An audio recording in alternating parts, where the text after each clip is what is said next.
Sapagkat yung lahat ng meron siya, yung natitira sa kanya, mga kapatid, kumbaga, sabi niya, todo na to. Nakikinig mo ba kayo? Alam niyo, hindi madali yung ginawa niya. Are you listening? 2 kusing, katumbas ng isang pera, yun na nga lang yung kayamanan niya, yun na nga lang po, mga kapatid, yung nalalabi sa kanya. Pero, brothers and sisters, amin po ba? Dahil kakaiba po, yung kanyang puso, yung kanyang kalooban, binitawan niya po ito ng maluwag sa kanyang pagkatao. Ang tanong, sabi niya po ang tanong. Ang tiyagot. Dapat pag nakikinig po kayo, di ba? Okay naman yung seryoso, pero dapat happy rin kayo. Nakikinig po ba kayo? Amen, kasi para tayong nalugi ng isang buwan eh. Smile din pag may time, di ba? Lalo ba, may problema ka na, tapos malulungkot ka pa, dinadagdagan mo lang. Kaya po tayo pupunta sa gawain para tayo po ipasayahin ng Panginoon. Para tayo pasiglahin ng Panginoon at bigyan ng pag-asa. Kaya halimbawa, ang preacher nangangaral, tapos nakaharap sa kanya malungkot, baka madamay din to. Ibig yung talk niya, 45 minutes, gagawin ko na lang 30 to para makatapos na. Amen? So, what are the things that leads widow to give out of her poverty? Tingnan natin, ano po yung mga bagay-bagay, ano ang mga bagay na nagtulak sa kanya? Sabi natin, nagtulak sa kanya. Sa isang byuda na magbigay sa kabila ng kanyang kahirapan. Ulitin ko po wala tayong maidadahilan para hindi tayo magbigay. Lalo na kung gusto natin. At lalo na kung ito ay para sa Panginoon. Katulad dito, yung gawain natin, hindi naman siya tatakbo ng puro praise the Lord. At hindi na pwede pamasahin ng preacher yung praise the Lord. Nakikinig ba kayo? Di ba? Amen. Katulad sa inyo. Hindi mo naman, di ba, may preacher na darating, hindi mo pwede sabihin sa brother, ito yung brother na kainin mo, praise the Lord. Busog na siya. Amen? So, katulad ng kotse, bago tumakbo yan, lalagyan mo ng gasolina. Tama? Ganun din sa atin. Lahat ng bagay kinakailangan ng puhunan. Diba? Anumang bagay, diba? Katulad dito, diba? Kinakailangan din natin talaga ng about financial matters. Amen? Kinakailangan natin magbahagi sa isa't isa sapagkat dito ba? Amen? Yan talagang kailangan sa gawain ng Panginoon eh. So, una, mga kapatid minamahal, bakit niya nagawa ang bagay na ito sa kabila ng kanyang kahirapan? First things first, number one, mga kapatid minamahal, what are the things that leads him or that leads her to give out of her poverty? One, desire. Sabihin natin, desire. Kaya ngayon, sabihin mo sa katabi, kaya katabi, ang pangalan mo ngayon ay si Desiree. Amen? Kung dati ka si Emily, ngayon ay si Desiree. Desire. Sabihin natin, desire. Pag sinabing desire, pagnanasa. Amen? Sabihin natin, pagnanasa. In other words, it simply means, mga kapagmamahal, a desire is a strong wish to do or have something. Kapag nanasa'y nangangahulugan, mga kapagmamahal, isang matinding hangarin na gawin o magkaroon ng isang bagay. So, pasok tayo doon, sabihin natin, isang bagay, isang matinding hangarin, ayan. Di ba? Sabi rito, no? Ay isang matinding hangarin na gawin. Sabi natin, matinding hangarin na gawin. Yun ang desire, matinding hangarin na gawin. Kaya sa kanya, mga kapatid ko minamahal, naniniwala po ako na struggle din siya ron. Totoo yun din. Hindi madaling gawin yun. Yun lang yung pera mo, ibibigay mo pa. Baka sabihin ng iba, ano ako, balik. Amen? Pero sa Panginoon, walang ganun. Katulad ni Brother Mike, di ba? Last money niya, 50,000. Itinulong niya sa gawain ng Panginoon. Kaya naman ang gawain ito, lumagana, lumaki ng lumaki, at hanggang ngayon nagpapatuloy. Bakit? Sapagkat may nagsakripisyo. May natutong magbigay. At sino yung natutong magbigay? Kaya ang tawag sa kanya, servant leader eh. Bakit? Siya yung leader, pero amin mo ba? Siya yung nagpapakita ng halimbawa ng pagdalingkod. Yun ang tunay na leader. No? Amen? Siya ay servant. Amen? So, mga kapatid ko na mahal, sabi dito, no, as we go over sa Psalm 37 verse 4, ang sabi dyan, take delight in the Lord sa New International Version, it says like this, take delight in the Lord and He will give you the desires of your heart. To simplify, mga kapatid, sa wikang sarili, sabi dito sa magandang balita Biblia, Magpakaligaya ka naman sa Panginoon. Sabihin mo sa Kanya, magpakaligaya ka naman sa Panginoon. Huwag kay ligaya. Huwag kay Christopher. Magpakaligaya ka naman sa Panginoon at bibigyan ka niya ng nasa ng iyong puso. Amen. Higit po ba kayo? Amen? And He will give you the desires of your heart. Amen po ba? So yun yung sinasabi dito. And including that, mga kapatid ko minamahal, sa Matthew chapter 5, verse 6, anong sabi dyan ng Bible? Dito po sa Good News Translation, sa GNT. Sabi ng Good News Translation, happy are those whose greatest desires is to do what God requires. God will satisfy them fully. Mapalad. Sabi dito, no? Brothers and sisters, sa wikang sariling natin. Pag sinabi kasi nating happy, di ba? Masaya. Pero medyo malalim na salin is yung blessed. Kaya dito, no, sa Tagalog, sa ESND, mapalad ang mga taong ang hangad. Yun. Pag sinabi nating desire. Amen? Hangad. Katulad ng babaeng ito, no, babaeng balong ito, kung bakit nakapagbigay siya sa kabila ng kawalan, kasi meron siyang hangarin. Amen po ba? Alam niyo, minsan sa buhay, meron kabalitunahan eh. May mga taong gustong magbigay talaga. Amen? Nagnanais magbigay, dangan nga lamang, walang ibibigay.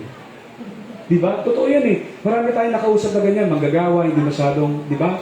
Hindi masyadong mapera, simple lang ang buhay. Di ba yung puso nila, inilalatag nila, alam mo Brad, kung ako lang mayaman, nakikinig ko ba kayo? Di ba? Meron mga taong gusto magbigay, pero wala silang naibibigay. Pero meron naman taong pinagpala na pwedeng magbigay, yun nga lang, pag hindi mo kinato. Nakikinig ko ba? Hindi magbibigay. Amen? Di ba? Hindi naman po lahat. Di ba? Minsan dapat may kusa. Totoo hindi. Amen? So, yan po yung sinasabi. Number 1, sabi natin, desire. And let's go to the next, purity of the heart. Ito yung mga bagay-bagay, brothers and sisters, na napakahalaga sa message na ito. Kung bakit yung babaeng balo, yung babaeng bao, ay nakapagbigay sa kabila ng kanyang kahirapan sapagkat nandun yung kanyang hangarin, ikalawa, nandun yung kalinisan, kadalisayan ng puso. Sabi natin, kalinisan, kadalisayan ng puso. Amen po ba? Kaya sinasabi ng awitin, di ba? Pwede bang umawit? Walang tututol? Larga. Diba? Sabi ng awitin, pusong dalisan ang aking nais. Diba? Yun ang meron siya eh. Diba? Sabi natin, pusong dalisan. Oh. Puso, hindi pusa. Amen? Pusong dalisan. Alam niyo, sa totoo lang, brothers and sisters, mga kapatid ko minamahal, diba? Hindi lang, okay, andyan pa po ba kayo? Kaya yung sinasabi natin kanina, what a heart, di ba? Kasi, di ba, kung bakit natin sinasabi, ibang klase kanyang puso, kasi dalisay. At kung bakit natin sinasabi kakaiba siya, kasi talagang kakaiba. Bakit? Sapagkat bihira po yung ganun. Amen? Maganda yung kanyang puso. At bihira na sa ngayon, ang may ganitong, di ba, ang ganitong tao.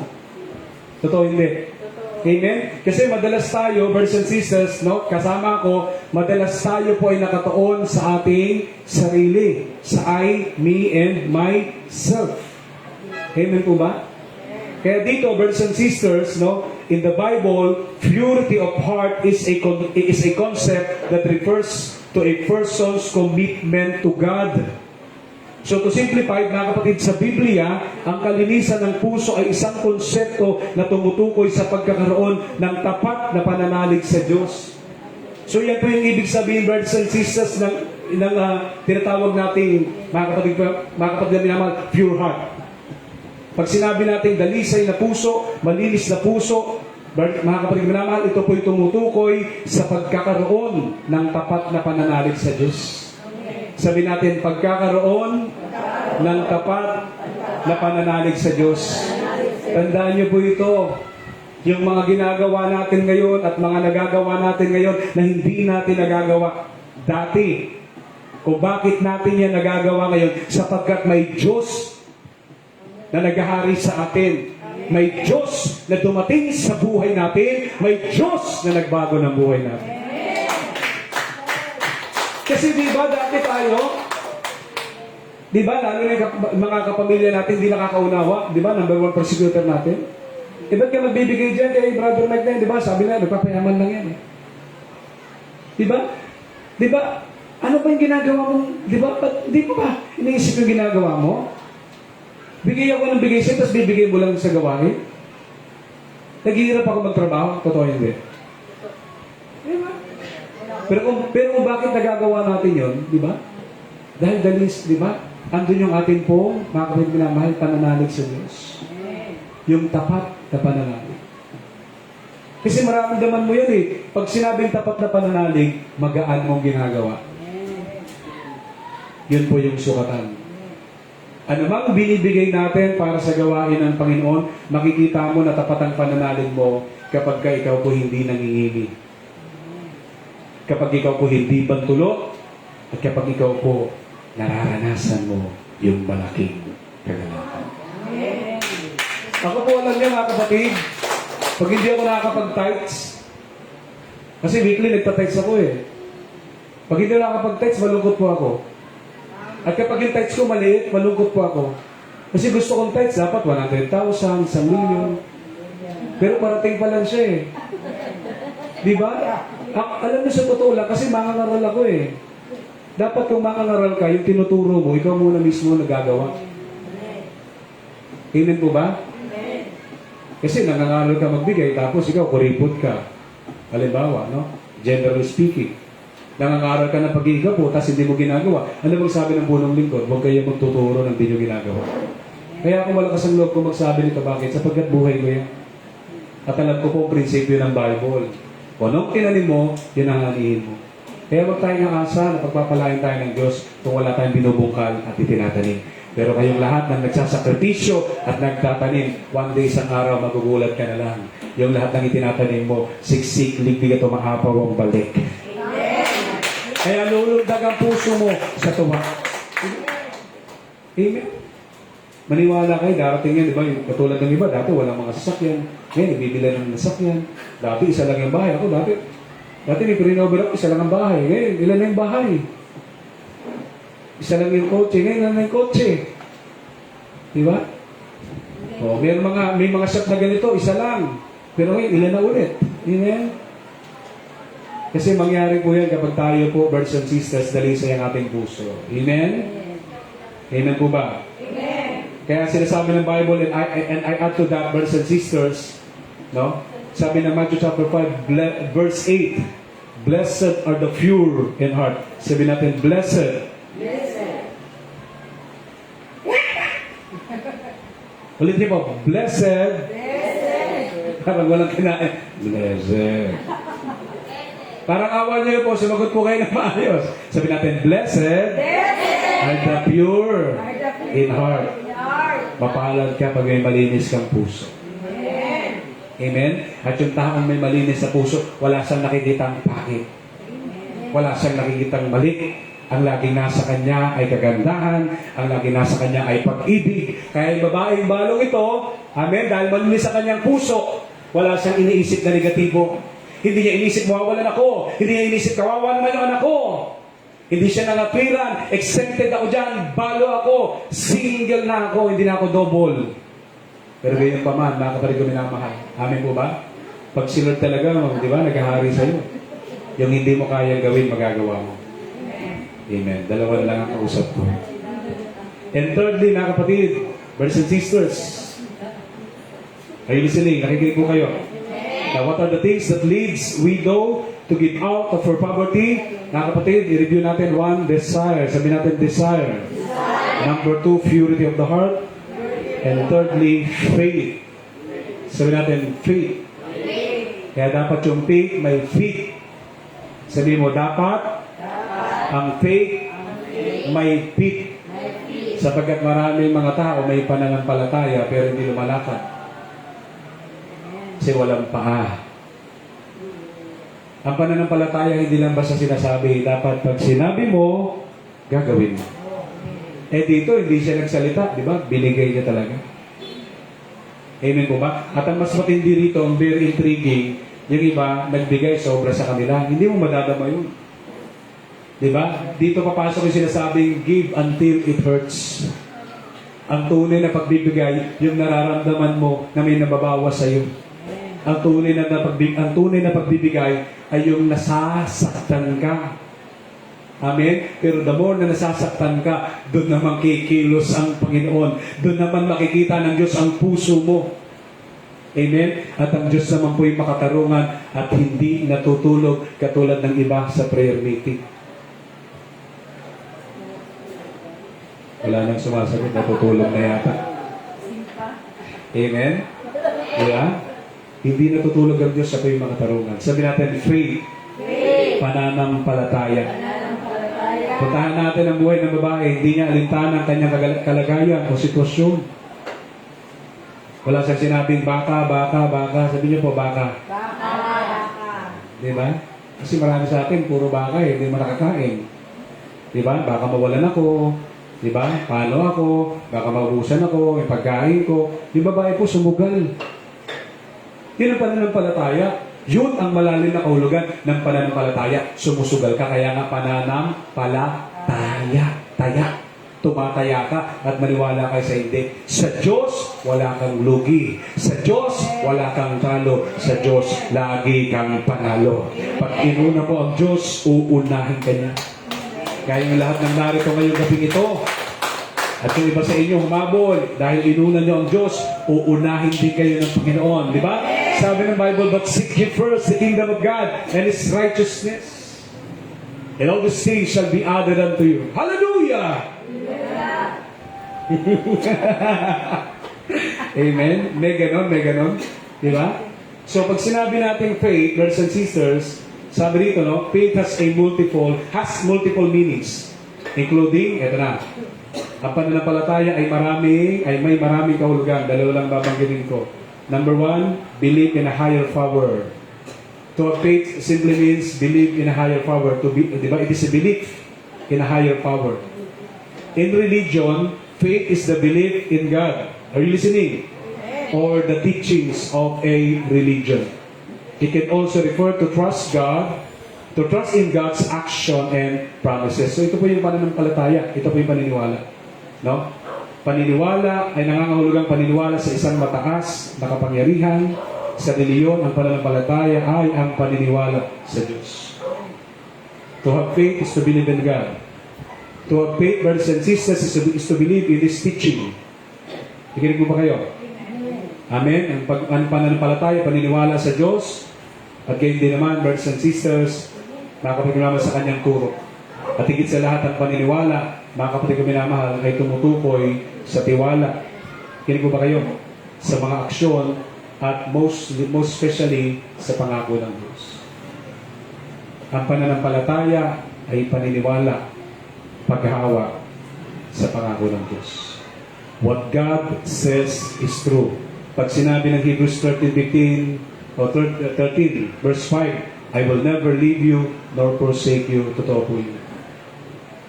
And including that, number 2, mga kapatid, no? What is faith? It simply means strong belief. Sabi natin strong. Hindi weak.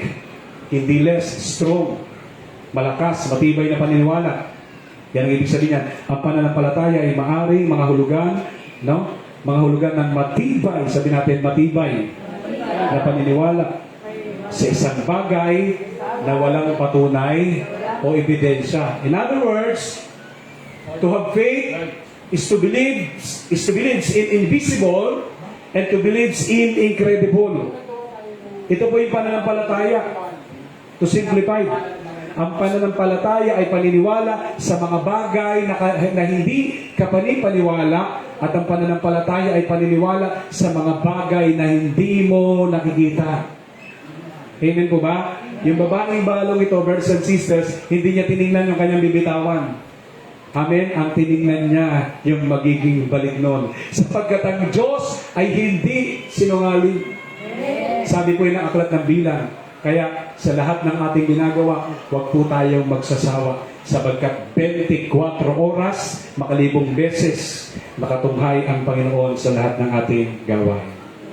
So brothers and sisters, mga kapatid minamahal, to conclude, because of her deeds, Jesus commanded her. Di ba pinagmalaki siya ng Panginoon? Nakikita niyo ba yung babaeng balong yun? Hikinig mo ba kayo? Amen? Yung babaeng balong yun ay naghulog ng mas malaki kaysa marami. Tingnan niyo po yan. Ang timbangan pa lang, sukatan pa lang ng pagbibigay, wala sa halaga, nasa puso. Ang laki ng ibinibigay ay wala po sa amount, kundi sa tibok ng puso mo. Sa ipinasya ng puso mo. Kaya ang paalala sa atin ni Brian Tracy, sabi niyo po, Brian Tracy. Sabi ni Brian Tracy, always give without remembering and always receive without forgetting. Sabi mo sa katabi,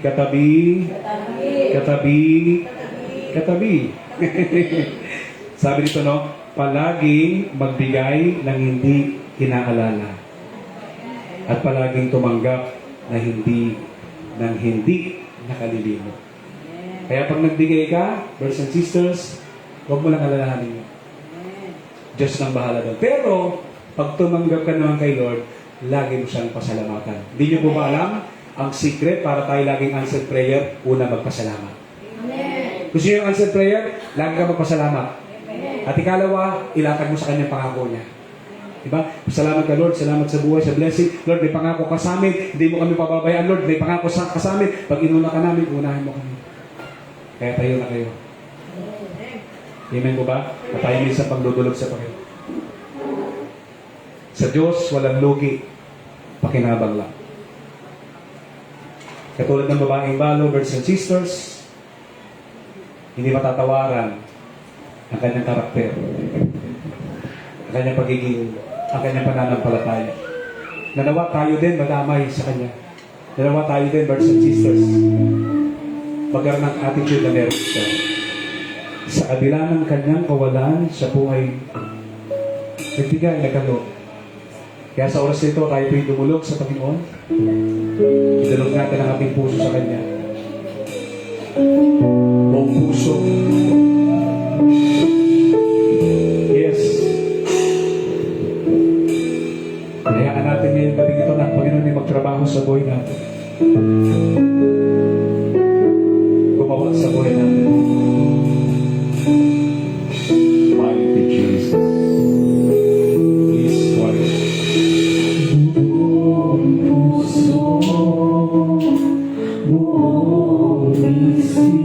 Hallelujah, Lord.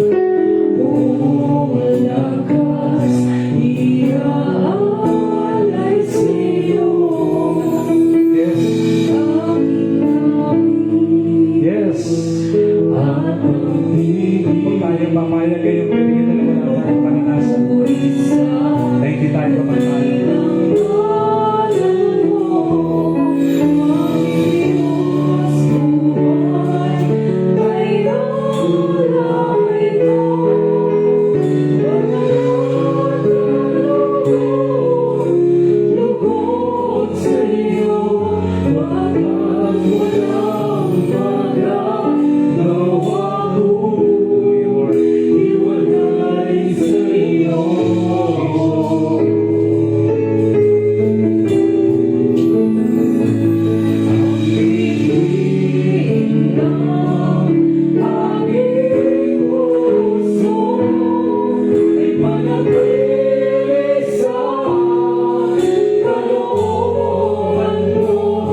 umpisa pa lamang ng pangalan ng salita, we do believe you're so much blessed.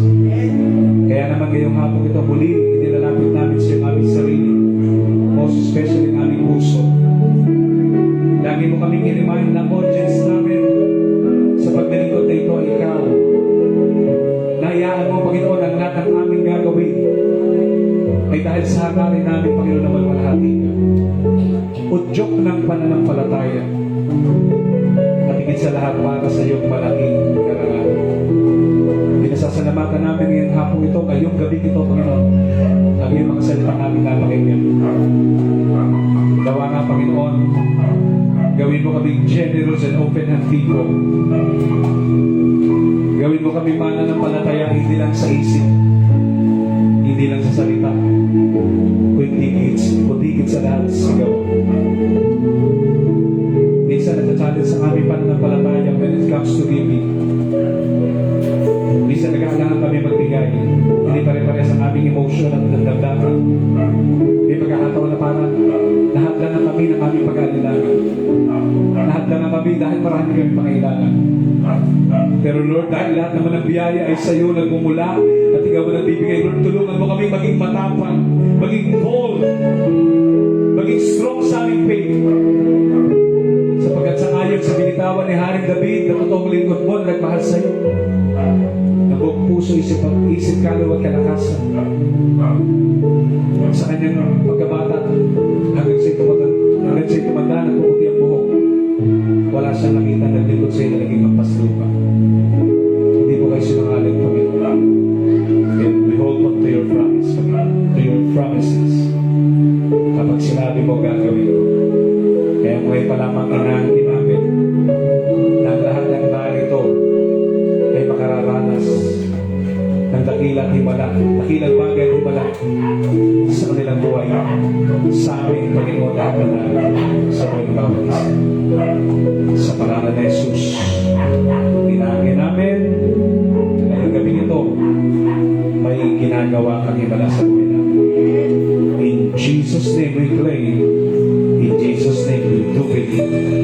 Kaya natin magsabi, sumang-ayon sa nagkakaisang piling. Sabi natin, Amen. Amen. And Amen. So, makapagkitas po natin ngayon ang ating mga Bible, handbag, wallet, panis, anything and everything, mga bagay-bagay natin pong daladalahan. Ayan. So, welcome natin ngayong gabi ito. Yung inyong pong disciple in church. Yan. Si Brother Ronald Darwin. Dinalaw po tayo ng inyong kura paroko. No? Pasalamat tayo sa Panginoon. Amen? So, no? Diba? Dapat pag may dumarating ng disciple, diba? Amen? Higit sa isa matuwa po kayo. Amen? Kasi mga lingkod ng Diyos yan, no? Totoo po yan, diba?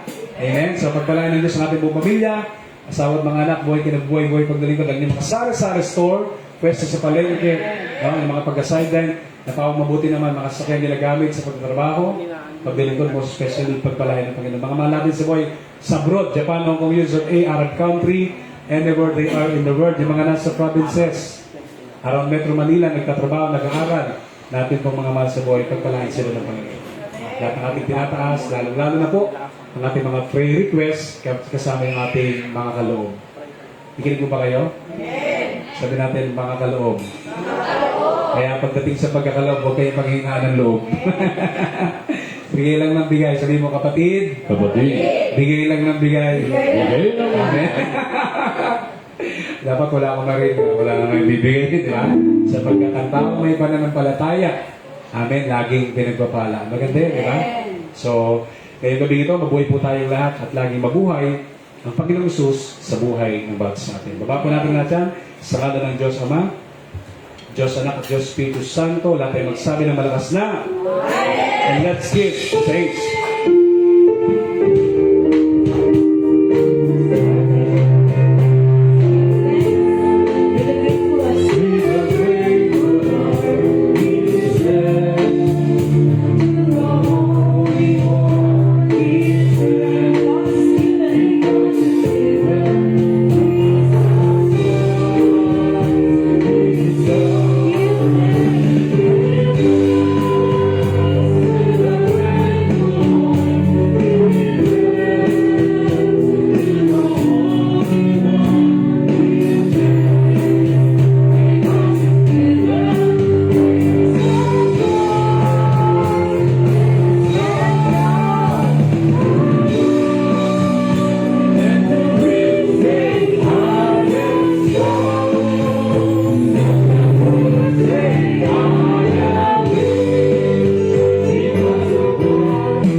Salamat sa Panginoon.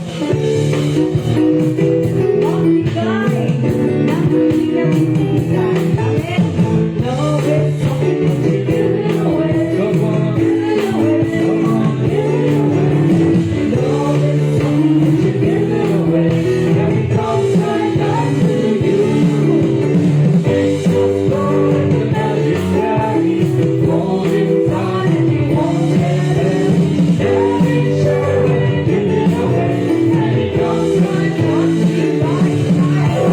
Bigay tayo sa Panginoon, tayo ay magbigay. Bigay tayo sa Panginoon, tayo ay magbigay. Babalik. Siksik.